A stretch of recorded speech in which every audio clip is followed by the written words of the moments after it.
4 months, your baby may be starting to do lots of new things like squeal, laugh, reach, and yes, even rock and roll.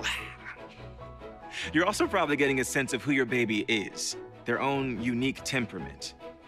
Your baby's temperament may be different from yours, so understanding their reactions will help you respond to their needs. Your baby's temperament. Let's talk a bit more about temperament. Temperament is the way we relate to the world. Things like how active we are, how easily we adjust to new situations, or how we respond to bright lights and activity. He's pretty opinionated, if you could say that about a baby that can't speak. He's a little more just like gentle and sweet. He's very dreamy. He's like Very dreamy, yeah. Your baby's temperament influences how they will react to different situations.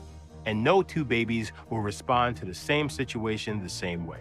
My last son, he came out screaming, reaching for stuff. There is no one temperament that is better than another, but some can be more challenging for parents than others, like high energy or shyness. All people, parents included, have their own temperaments. It can be a good idea to start to examine how you respond to things, just as you learn about how your baby does. This can help you find a way to understand each other and not view differences as bad behavior. Cannot change your baby's temperament. They are who they are. Just gotta learn to adjust. It'll come to you second nature, trial and error, just learning them and accepting them for who they are.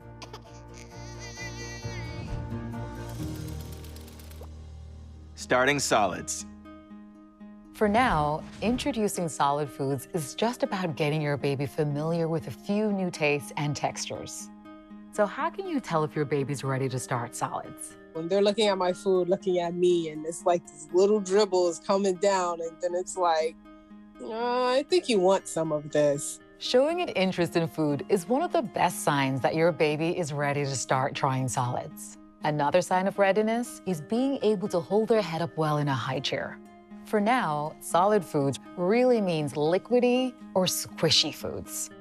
Food at this age is really just an experiment, as your baby will still use breast milk or formula as their main food source. And I started her on your typical things like a pumpkin, a sweet potato. I either would puree it if I had it in the house already, and if I didn't, then I would buy the little jars. A new baby means new expenses, and costs add up quickly.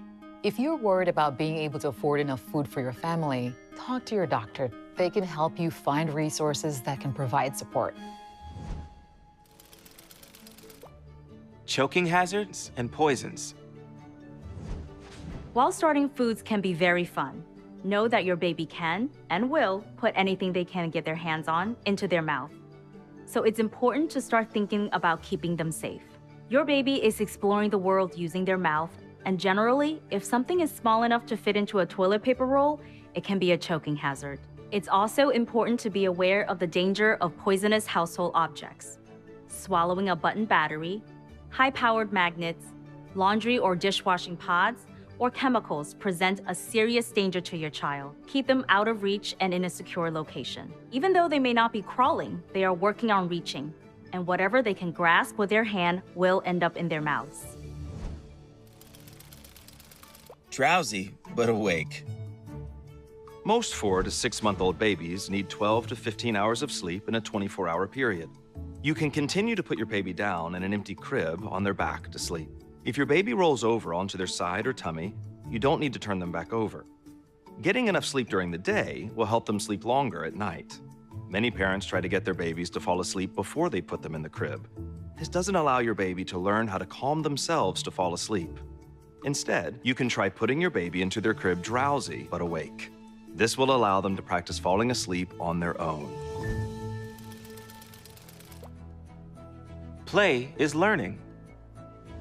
My daughter loved the sensory books that had different feels, soft, fuzzy, hard, and you could really see sort of the wheels in her head turning. This can be a really interesting time to step into your baby's perspective. Your 4-month-old's play is actually hard work they're doing to understand their world, themselves, and the people and objects around them. Children learn best when they are free to explore what interests them, where they have choices, where fun is the focus. I would pick up a rattle and shake it with my son and give it to them and see what was their reaction. And it was just mesmerizing how they would pick it up and try to imitate the movement. And then when they actually got it and they could hear the sound, they would be like surprised. I just did that. My kids, they really enjoy music. And I'll dance in front of them and they're like, yeah, it's mommy. You know, like I'm the best thing since sliced bread. Anything can be used as a toy. You don't need fancy or battery-operated toys. Learning can happen with everyday objects, such as pots, pan, wooden spoon, empty boxes. You want to put something just out of your baby's reach and let them work together. A little frustration is a good thing. Reaching for something you want can be motivating. You also want to encourage floor play and activities that help your baby to stretch and move and grab things. Let your child play with whatever excites them. The more engaged you are, the more they'll learn and grow. Safety. Avoiding falls. Babies at this age begin to move more and will soon roll over for the first time. The first time your baby rolls over, there may not be any warning.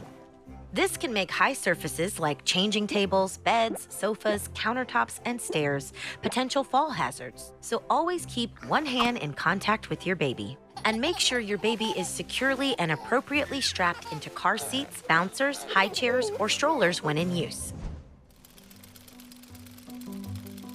Temperament. Our temperaments shape how we experience the world. Understanding your baby's temperament helps you meet their needs. Eating. Introducing solid foods is mostly about getting your baby familiar with new tastes and textures.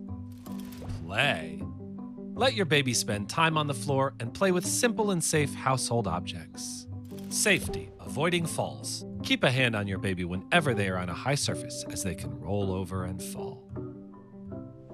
Beyond your child's health and development, your doctor is also here to help you find resources to support the wellness of your entire family. If you're worried about housing, food, discrimination, problems with drugs or alcohol, violence, or anything else we haven't had a chance to cover here, bring it up during your visit. These issues matter to your child's health, and if something is important to you, it's important to your doctor.